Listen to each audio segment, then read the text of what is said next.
Hello, everybody. Welcome into The Cycle. I am Ryan Wormeli, joined, I would say as always, it's been a few weeks, but I'm joined today, certainly, by Mike Maher. Maher, we did not do a show last week. I was off on vacation. I was actually traveling from Delaware to New Hampshire on the day that we were going to record last week. So I was out. You had some stuff going on yourself, so you ended up not able to record at the last second, so we did not have a show. Sorry to those who were waiting and wondering and who we did not warn that we would be taking a week off, but that is what ended up happening last week, so apologies for that. I, of course, was gone the week prior as I was starting that vacation as well, so it's been a few weeks because the week prior to that, you were not here, so coming up on basically a month since it's been the two of us. Yeah, it's definitely not entirely, but mostly my fault that we didn't have a show last week. We had you were out.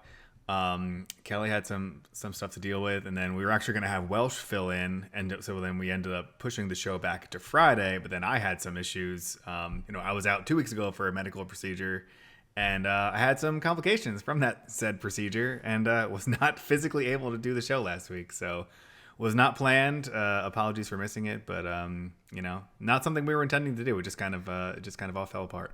Yeah, we are back now. I told you that I watched very little baseball on this vacation. The one baseball I did watch was I was gifted front row seats atop the Green Monster for a Yankees Red Sox game, which was bonkers. I had never been on the Monster before. I'd been to Fenway once, but I was sitting in like the foul section, like in deep right field, like way under the row above us, like really, really terrible seats.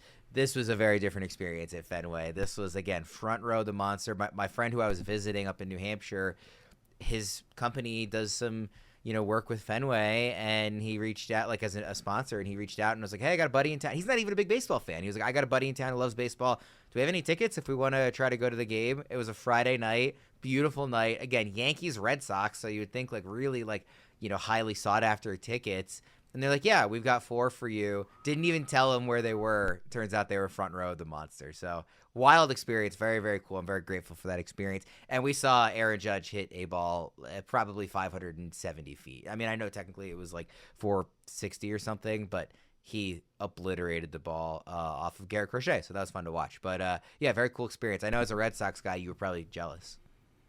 Yeah, I was jealous. I've been where you took the picture from, but not for a game. I went on like a tour and got to go up there and like see the view from up there. It was very cool. I also found out it wasn't my first game at Fenway, but when I was like an adult, I like bought tickets to Fenway. I found out the hard way that they still sell obstructed view seats, and they're real, and you actually can't see the field from like you're like behind a pillar. So like if you buy that seat, you might as well just not sit in it and like walk around because you literally can't see the field from it. It was very close to those seats that I sat in the first time I was at Fenway, where I was going for as cheap as I can. And, I'm trying to go to every stadium. I'm at 15 of them now. And my buddy and I were, crossing Fenway off the list a few years ago. And so we went as cheap as we could. And it was borderline obstructed view. So that wasn't great. All right, enough about that. We will go ahead and dive into rounding the bases here. Now, it's kind of funny because I said to you, hey, do you want to do our usual bit where I come back from vacation? I tend to go pretty off the grid when I'm off. I try not to be keeping up with work or anything, and so I enjoy when you kind of catch me up on everything I missed, and coming in kind of with maybe a little less knowledge and research than usual. And you said maybe, and then all of your topics in the show sheet are Worm is going to try and guess this pitcher based on his stats, or real or not real for these recent breakouts. And I'm like, I just told you I haven't watched baseball in 2 weeks, and you're forcing me to really shoot from the hip here. So we'll see how this segment goes. I hope everybody appreciates it nonetheless. Let's dive into the first one, which is you've labeled, is this mystery pitcher legit? Mayer will provide stats for Worm to try to guess this pitcher. Yeah, so I was going to put the stats in the sheet, but I didn't want you cheating and looking up beforehand, so I put the stats elsewhere. What do you take me for, okay? I don't take this seriously enough to cheat to try to win. Well, you've already been lobbying. Internally, we have an ice cream bracket going. You've already been like lobbying for your picks to try and win. You tried to get, Moose Tracks all the way to the finals? I tried to get Moose Tracks. Okay, you frame it like I'm trying to get it to the finals. I'm trying to get it past drumsticks, which are not even an ice cream. They're like a novelty treat that aren't even that good. So yes, it's not like I've been trying to like bribe the voters to get Moose Tracks all the way to the championship just because I like it. I just think it should have beaten drumsticks. For those interested, the championship matchup is chocolate chip cookie dough versus drumsticks. I wasn't even going to bring this up because I think it's such a travesty that drumsticks are in there. It's a travesty that we eliminated one of the vanillas. We had vanilla bean, and French vanilla, and we decided there were too many vanillas. That was a travesty. That in a 32 ridiculous ice cream vanilla bracket, censorship. 3 of them were vanillas, and we had no cookies and cream to start, which thankfully we snuck in there later, and they made it to the final 4. So deserving fit. I mean, chocolate chip cookie dough isn't my top choice, but it's good. Like if it wins, which I hope it will at this point, facing drumstick, that'll be a very deserving flavor, I think. Everybody let us know in the comments what ice cream flavor you would vote for, whether it's a classic one, it could even be something simple like just plain chocolate, or maybe a more unique one like an interesting Ben & Jerry's flavor, or something unique to your hometown ice cream shop. Let us know your favorite ice cream flavor in the comments. Or your favorite ice cream to watch a baseball game with. Probably just plain vanilla. I do love on a hot summer day. You can't see it right now, and I promise we'll get to the show in a second. You can't see it right now. We're 6 minutes in. I know. People can just skip ahead on YouTube. It's fine. If they don't care about this. But I have this background behind me. But normally you can see I have ice cream helmet sundaes from every ballpark. I'm missing 3 of them. But a lot of them were collected by my mom when she was growing up, and then kind of passed them down to me, and I've tried to add to the collection to round it out and get all 30. I think I'm missing, it's like the Rays, the White Sox, and whatever other. I can't remember the third one I'm missing, but we're whittling away at it. That's half the reason I moved to Denver, was so I could get the Rockies off the list. But wow, that's a hell of a reason. Yeah. All right, I'm gonna bring you this pitcher. Do you want to like guess after like every stat, or how do you want to do it?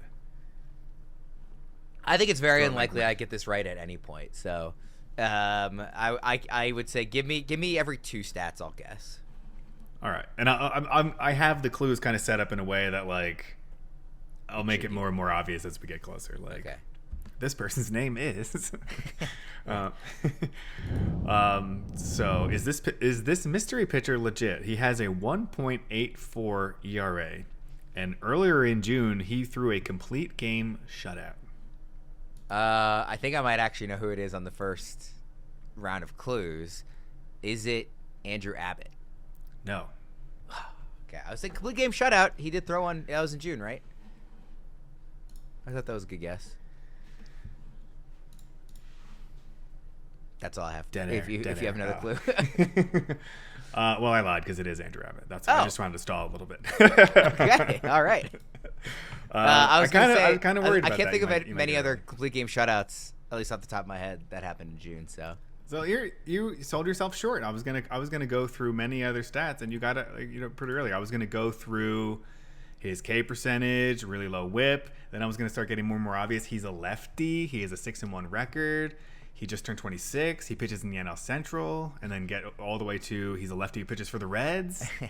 His name is alliterative. The shutout, I think, is a much more obvious clue than those other ones. I think that was a mistake. I wouldn't have gotten it based on his K percentage or having 6 wins or anything.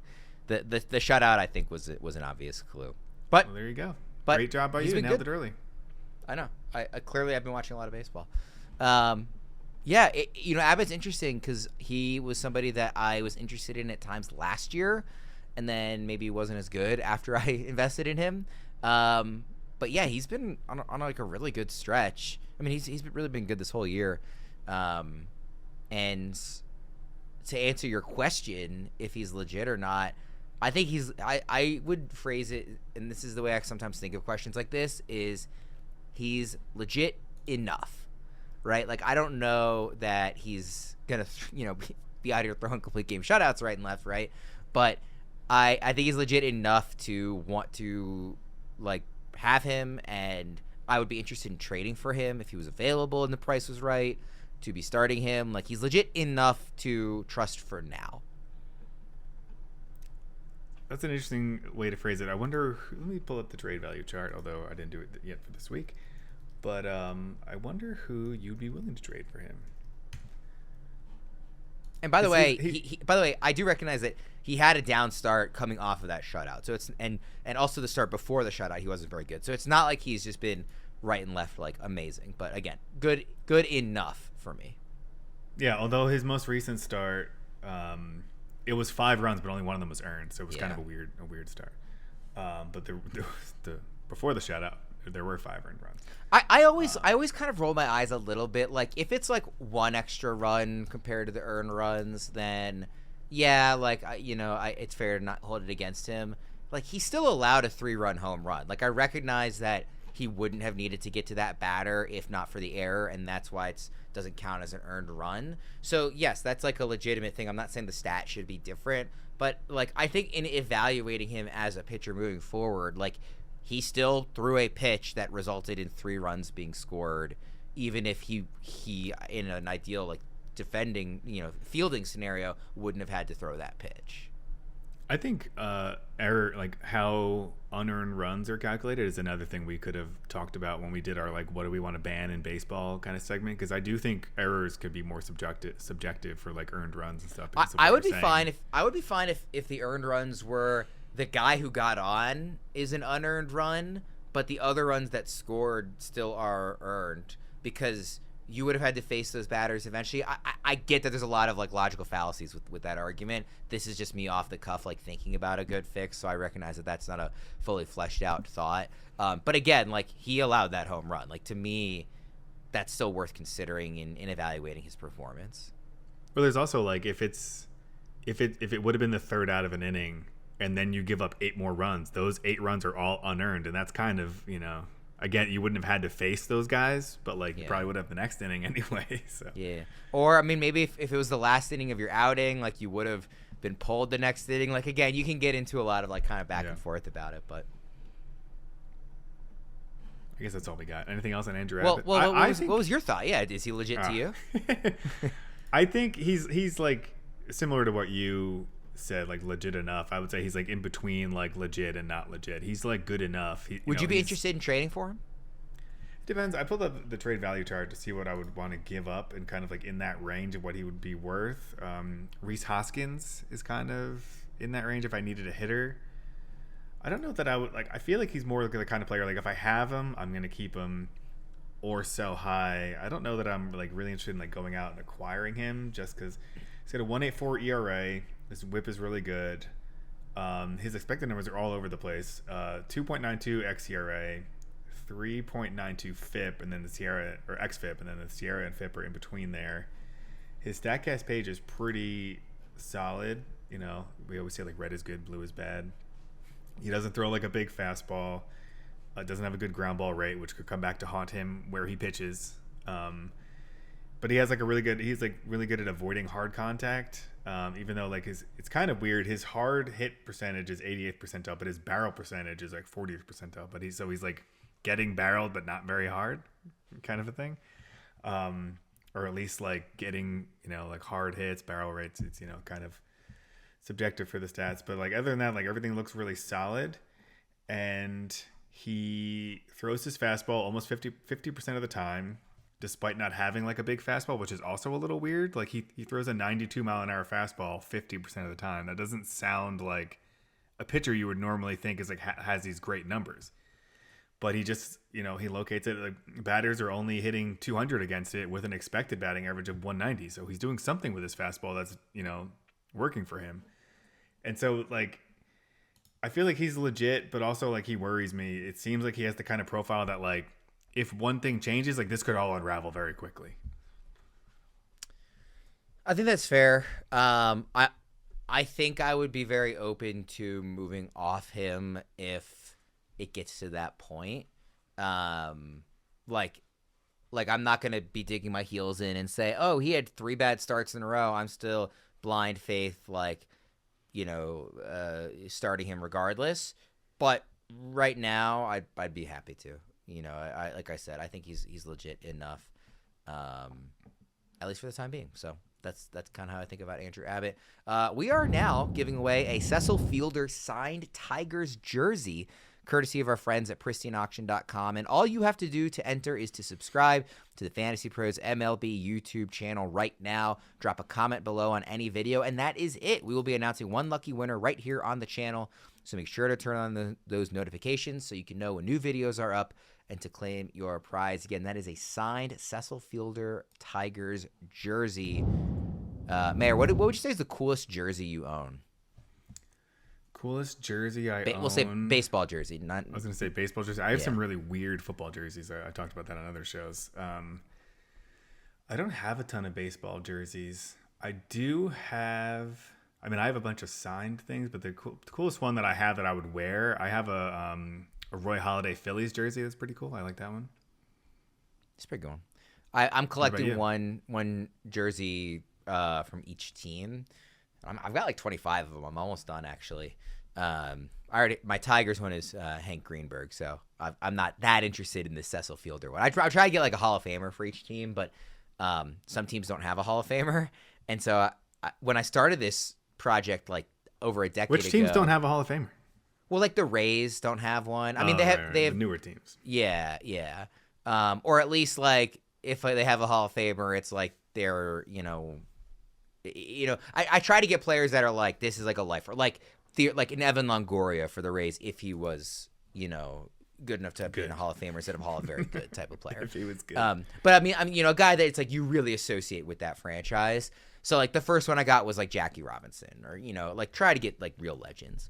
But some of them like didn't really have an obvious name when I started this project, so I had to kind of like project out. So I got like Josh Johnson Marlins jersey because I was at the time I was like, he's really good, and I'm trying to make a guess here. Or I think I did get a Longoria. I got like a Tulowitzki Rockies, which isn't terrible, but like I think I can do better. Some of them obviously were easy. Like, I got like Ted Williams for my Red Sox one, or Lou Gehrig, or, stuff like that. But I do love collecting jerseys. So Cecil Fielder, go ahead and comment on the video and make sure you're subscribing to YouTube to get that one. Let's go to our second topic here. Real or not real? You added some names here, which again, I am not happy about because I told you I watched very little baseball the last couple of weeks. But we'll see how this goes. Start us off. Well, I'll give you the names and some context and some stats and stuff. Also, I was going to say, when I was hosting 2 weeks ago, I'm actually the keeper of these jerseys. And so I have it right here in my house. I don't have it right next to me like I did last time, but last time I held it up, showed it to people on YouTube. Nice. But it is a real jersey. It's in my house, and I'll be the one mailing it to you. So Andy Pages, Andrew Paper. He is, I just made that up. Great, right? Yeah, I think it's pretty good, actually. Yeah. He's someone I picked up earlier in the year just to like stream an outfielder, and it's just kind of never dropped him. I forget who I did that with last year too. I think it was Mark Vientos last year, who's like not doing as well this year. But I was just kind of expecting like a decent batting average and maybe a little bit of pop, and like I wasn't sure how much he was going to play in that Dodgers outfielder, and he continues to look really good despite. The Dodgers lineup is so deep that I keep hoping he's going to like bump up to like 4th, 5th in the lineup instead of like 6, 7, which I think he does kind of move up against lefties. But for the season, he's batting .294 with 15 home runs and 6 stolen bases, which is kind of a pleasant surprise since he hasn't like he's always been known as someone who can run a little bit, but not he hasn't like run a ton. So to have 6 already through 71 games is kind of like a nice little bonus. And then even better, through 16 games in June, he's batting .361 with another 5 home runs. Hasn't stolen a base in June, but he's not slowing down. He's actually heating up. And it's very interesting. I don't know how often this happens, but he has a batting average of .294 and an expected batting average of .294, the exact same number. And so I feel like all year I've just kind of waited for him to cool off, and he just keeps producing and like getting better and outproducing a lot of other people in that Dodgers lineup. And I don't think he's coming out of that lineup anytime soon. What do you think? Well, it's a tricky one for real or not real, because like I think he's real, almost like Andrew Abbott, like real enough, right? Like I'm not trying to get out from the Andy Pages business, but I don't trust the power. Like having 15 home runs already this season, I don't think that's reflective of where he'll end up. I mean, his average exit velocity is 36th percentile, hard hit rate's 27th percentile, barrel rate is 48th percentile. He's chasing a lot. His chase rate's pretty high, but his strikeout rate isn't. His strikeout rate's actually down pretty significantly from last year, with 24.4% last year to 17.8% this year. It's pretty low. His walk rate's also pretty low, so he's just swinging a lot in general. But the expected batting average is still pretty high. Like it actually is his batting average. It's 294, which is also his expected batting average. So I think the home runs will slow, but I think the worthiness of playing and like he's a good fielder, like gonna get at bats in a good lineup, like moving forward, I think is all real. Yeah, I lean. So what if we had to do it? I think we did this in the past on like a scale of like the survey scale of like strongly agree, neutral, disagree, strongly disagree. So like Andy Pa has real or not real, strongly agree to strongly disagree. Where are you on the scale? I think I'd say agree. Like if the agree is the real side of it of the scale, and, Yes. and yeah, then I would say not strongly agree, but agree. That's where I'm at too. I'm not like over the moon with him, but I'm like pleasantly surprised with what we're getting, and I don't see any real reason that it's going to that's gonna change anytime soon. And he does swing a lot. His Z swing percentage is 70%, is outside the zone, or no, in the zone swing percentage, and then his outside the zone is 35%, which is his career is 32%. Is obviously like not a huge track record because he had a lot of time in the minors. But last year was 30%. Now it's up 5% this year. So he is just swinging more in general, but he does swing a lot at stuff that's in the strike zone, which that's good. You've got too many names on this list to spend this much time on each one of them, so let's go to the next one. Well, do you want me to? Why don't I just read them off and we can just kind of hit where we want to hit? Okay. So real or not real. So we started with Andy Paez, and then we have Noah Cameron, Addison Barger, David Peterson, Quinn Priester, and then Hunter Goodman.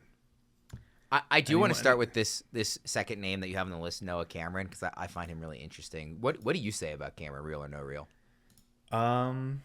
I say I've won some money betting on him recently, so that inclines me to believe he's real because he hasn't won me real money. But he's also one of those. The strikeout, he doesn't have a high strikeout rate, and it's a pretty small sample size, and all the expected numbers say that it's much worse than what we're actually seeing, which would tend me to believe that it's not real. Even though when I've watched him pitch, and he there's no real way to like quantify it, but he feels like he pitches like a pitcher. Like he kind of like knows what he's doing, and it's not just like there are like pitchers who are throwers and they just go up there and they have like elite stuff and they just kind of get away with it. He to me looks more like a pitcher who's pitching and is just kind of like getting away with like the savviness of pitching, which can kind of come out in expected stats. Where the expected stats doesn't really respect that. It just respects like the kind of contact you're getting and how lucky you are and that kind of stuff. But in May, 1.4 ERA through 19 innings in May. June is coming back down a little bit to earth, which is closer to his expected numbers, 3.24 ERA in 16 and 2/3 innings. But again, really small sample sizes, and even with that 3.24 ERA, that comes with a 2.13 average against, which is still really good. And overall, through the first half, a 1.172 average against, which is obviously elite. But the strikeout rate is below 20%. The K per 9 is 6.8, which is like, it's not even like below average, it's bad. And those are the kind of pitchers who tend to get unlucky, even though his whip is 0.9. And he only has, I guess not that great. His K to walk is 32-12. Which is a 2.67 rate. So it's like, it's not even like he's not walking guys, because he is walking guys. 12 and 42 innings is not a ton of walks, but it's 2.5 per 9, which is like a average to above average walk rate. I guess it's like average. So it just seems like it's the contact that he's giving up isn't that good, and that's how he's surviving. But we've also seen that those are the guys that can get unlucky pretty quickly. We've also seen though that those are the guys the Royals have had some success with lately. Think like Seth Lugo, Chris Bubich. These are not like high velocity fastball types of pitchers, and they've had like a lot of success with those guys relative to their stuff in the last couple of years. So I'm inclined to give the benefit of the doubt just to the organization with this type of a pitcher. I think I'd probably come down on that scale we talked about as more neutral on this one because there is stuff in the data that concerns me.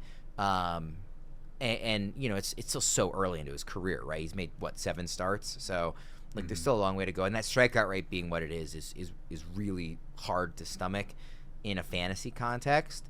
But the organization actually gives me some optimism around this maybe being more sustainable than otherwise the data might look like. So that's why I kind of come down on neutral. That's fair. Again, we spent too much time with Noah Cameron, so we don't want to go too much longer. Yeah. Why don't we go? Why don't you pick one more that you want to give a little spiel for, and then we'll just go quickly real or not real on the other 3. All right. Well, I can go pretty quick too. So Cameron, I would agree. I'm neutral on Cameron. Barger, I would say I'm neutral to not real, to disagree in the sense that I think you can stream him. I think he's fine. I don't think there's a high ceiling there, and I think he's kind of outperforming. Even though his expected average is actually higher than his current average. Even if he's real, I'm willing to miss out on it because I don't think there's a high ceiling there. And then Hunter Goodman, I would think is my strongest real kind of stance, that I think he's real, and also he's really valuable as someone who has catcher eligibility. And is just in the lineup every day. And then David Peterson is doing some interesting things with strikeouts. I don't really buy even though he had a pretty good year last year, not a lot of strikeouts. I just think he's kind of like a guy. And then Quinn Priester, former Red Sox great Quinn Priester, who spent he had a cup of coffee with the Red Sox. I lean not real to him, at least not yet. I think he's a young pitcher who is going to get better.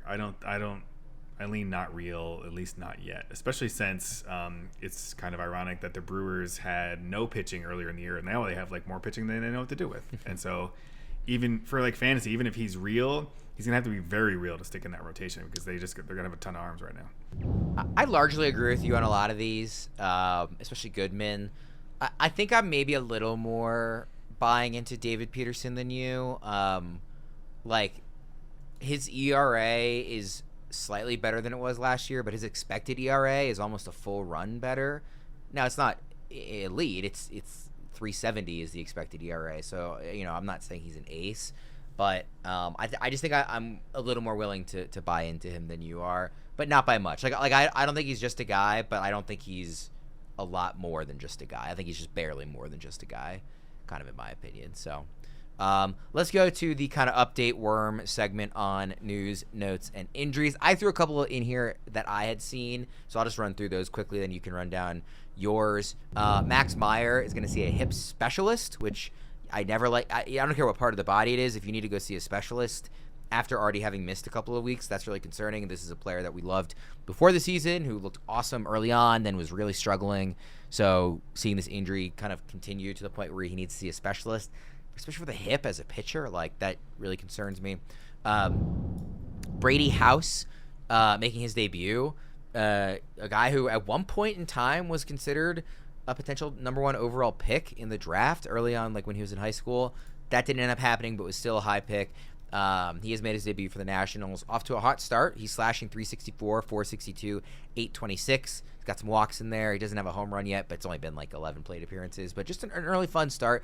So I would keep an eye on him. I like House a lot, and he had a slow start to his minor league career, but has bounced back really nicely as of late. And then Cole Ragans officially has a rotator cuff strain, which has two people who have had shoulder injuries recently. We can appreciate how much that stinks. Let alone for a pitcher. So really, really discouraging. I love Ragans. He's one of my favorite pitchers to watch in baseball.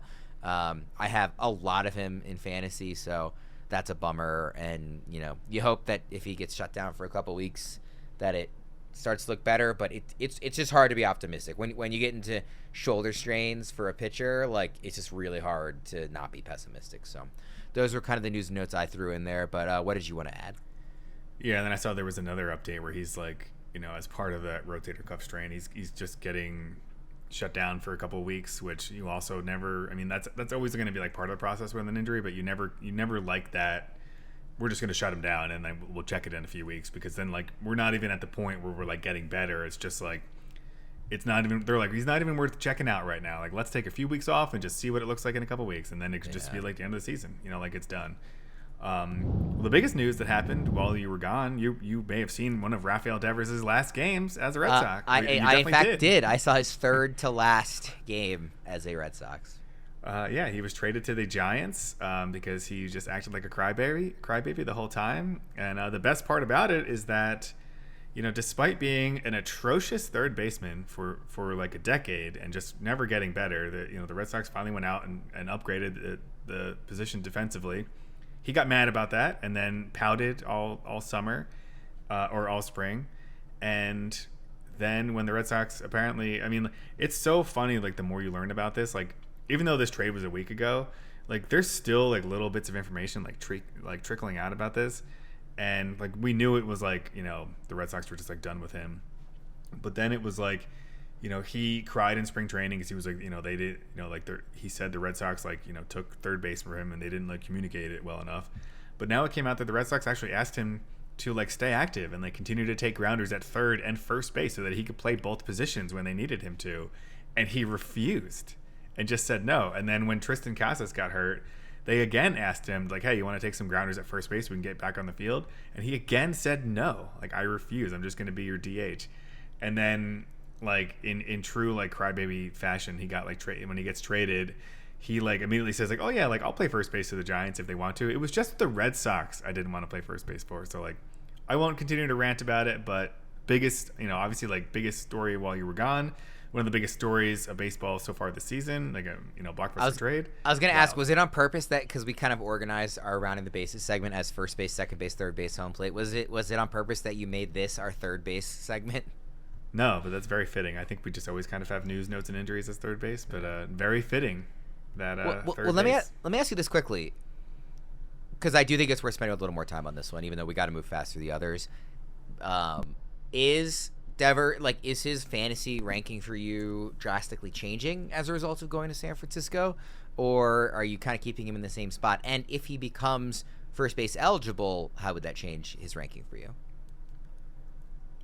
So the first base eligible would be, third base is the biggest one. Like third base is just a desert. So like if you have him at third base, it's unlikely you're going to move him to first base. It never hurts to have that versatility. It's certainly not going to go down as a result. But third base is for this year is the desert. I was actually talking with a few people on the Betting Pros Discord. We have a Fantasy Pros Discord and a Betting Pros Discord. FantasyPros.com/chat, BettingPros.com/chat. I was actually talking to people on the Betting Pros Discord about like his value as a hitter going forward. And a lot of people assume that Fenway is this like incredible park for hitters, which it is a net positive park for hitters, but it's not a home run park. A lot of people think because of the pesky pole and because of the wall in left field that it's a home run park. It's actually a below average home run park. I think it's actually the 8th worst park for home runs because while there is the pesky pole in right, straightaway right field is 380. Straightaway center to like right center is 420. And then even though if you hit it straightaway left, it's pretty shallow, but they do have the wall. But then even when you get into like left center, it's like 380 with that wall. Like that's an even deeper shot. So it's like sneaky not a great park for home runs. But then again, Oracle Park is even worse for home runs. And so it's like it's not like he's going to the Phillies or the Reds or the Yankees where he's going to this incredible offensive ballpark. He's going from like a good park for hitters, but not necessarily for home runs, to a bad park for home runs. And so I saw something that like he would actually have more home runs this year if he played all of his games in Oracle Park. But I think all in all, he's just going to be the same hitter. He might have like, maybe a few more doubles or maybe a few more homers. But like I think as a hitter, I think it's largely just going to be the same. All right, quickly run through the other news and notes. All right, Michael King is out through the All-Star break. That's a bummer. He was pitching really well, and we're hoping to get him back. But now it's like, just like we were talking about with Ragans, like Ragans was shut down, and who knows? And now it's like Michael King is out like through the All-Star break, and then we'll see. Ranger Suarez heat check time. He's back, and he looks fantastic. Over the last couple of weeks, he's second in VBR, only to Tariq Skubal. I could just rattle off all the stats right now, but like we love Ranger Suarez on this show, but he just like. He's back. He started the season on the IL. He's back, and he just continues to put up numbers. Quietly one of the best pitchers in baseball. Max Scherzer is throwing. By the way, just quickly, if Ranger Suarez ever like wins a Cy Young, like we are the show that made that happen. I know. Nobody loves Ranger Suarez more than this podcast. That's right. And then Max Scherzer throwing a bullpen this weekend. Any interest in Max Scherzer picking him up? Nope. No. And then the last one, Matt Chapman resumes baseball activity. So I guess Rafael Devers wanted to play third base because their third baseman is coming back. Someone actually, I was just like joking, but because Rafael Devers is like such a bad defensive third baseman, someone joked on Twitter like, I can't even imagine what ridiculous move the Dodgers are going to make now to like combat the Giants getting Rafael Devers. Like, what should they do? And I said they should just trade for Matt Chapman so that the Giants have to play Devers at third base. It's pretty good. All right, last topic here in Round of the Bases. This is just a quick one, just because I didn't really have a good fourth, and I had wanted to talk about this player. We really haven't talked much about him this year. Are we talking enough about Seiya Suzuki? His slash line this year is 261, 317, 536. He has 18 home runs. Only 7 players in baseball, all of baseball, have more home runs than Seiya Suzuki. And I wonder if, from a fantasy perspective, he's maybe getting overshadowed by the fact that he has this mega superstar MVP candidate breakout in Pete Crow-Armstrong in the same outfield, kind of taking all of the headlines and the hype away. But I feel like Seiya Suzuki has been great, and I'm kind of curious where you would have him in rest of season outfield rankings. I actually recently moved him up. I would have to look at where my rankings are, but I think there's like, it's not like post-hype like prospect fatigue, but there's almost like when he came over from Japan, there was a lot of hype around him. We were very excited about him, and his first season was like fine. And then the next 2 seasons were both really good, but he also dealt with injuries, but both years. And so it's not quite at the like Byron Buxton, Mike Trout level where we're like, what could it be? But there is always like, he's dealt with like foot injuries and like, how much is he going to run? And, you know, we've never gotten a full season out of him. Like still, like he came over in 2022 and his games played are 111, 138, 132. And this year he has 69. Nice. And 2023 and 2024 were both really good years, but you know, he only had 138 and 132 games, and so it was almost kind of like, you know, if you if you were to draft him this offseason, did you have to draft him at his ceiling? Because if he had 132 games, he had 21 home runs, he stole 16 bases, he batted 283, and we always wanted to just extrapolate that to a full season and be like, well, if he played a full season, maybe we get 25 home runs and 20 stolen bases, and even better counting stats. But then you're drafting him at his ceiling, and you're kind of like hoping for those counting stats. And so maybe we are just seeing, even though the batting average is a little bit lower, it's 261. It's not like terribly lower. Ironically, his average last year was 283. His expected batting average 255. This year it's 261. Expected batting average 273. So it's kind of like the inverse. The truth is probably somewhere in the middle. Maybe he's just a 270 hitter, and that's just what he is. Career average actually 275. That might be exactly correct. But yeah, he's not running as much, which I think is fine as long as he's hitting for this kind of power. And I'm not sure how much is kind of like he's being overshadowed by Pete Crow-Armstrong, but I think it's almost just kind of like maybe people are just waiting for the other shoe to drop. Like, all right, but when's he getting injured? Like, or like what happens now? But we'll see. So far, he looks really good. It's kind of ironic that I posed this question as getting overshadowed by Pete Crow-Armstrong, because I want to ask you actually about PCA, a follow-up question instead of about Seiya Suzuki in Seiya's own segment. But I think your analysis on Seiya is pretty spot on. I don't have a lot to disagree with. With Pete Crow-Armstrong, I want to just very, very quickly, because we got to move on, ask you, where is he in Dynasty for you? We don't often talk a lot of Dynasty on this show, but when I was thinking about this, I was looking at our rest of season rankings. He's outfield 12 in the consensus rest of season rankings, pretty high, and he's only 23. So should he be higher in Dynasty? Sometimes those rankings are slower to update, obviously in season on the baseball side of things. But where do you think he should be in amongst Dynasty outfielders? Well, first off, did customer support put you up to this? Because I got pinged this morning about updating my Dynasty rankings because they're out of date, and because no, actually, genuinely, I didn't know that. That's hilarious.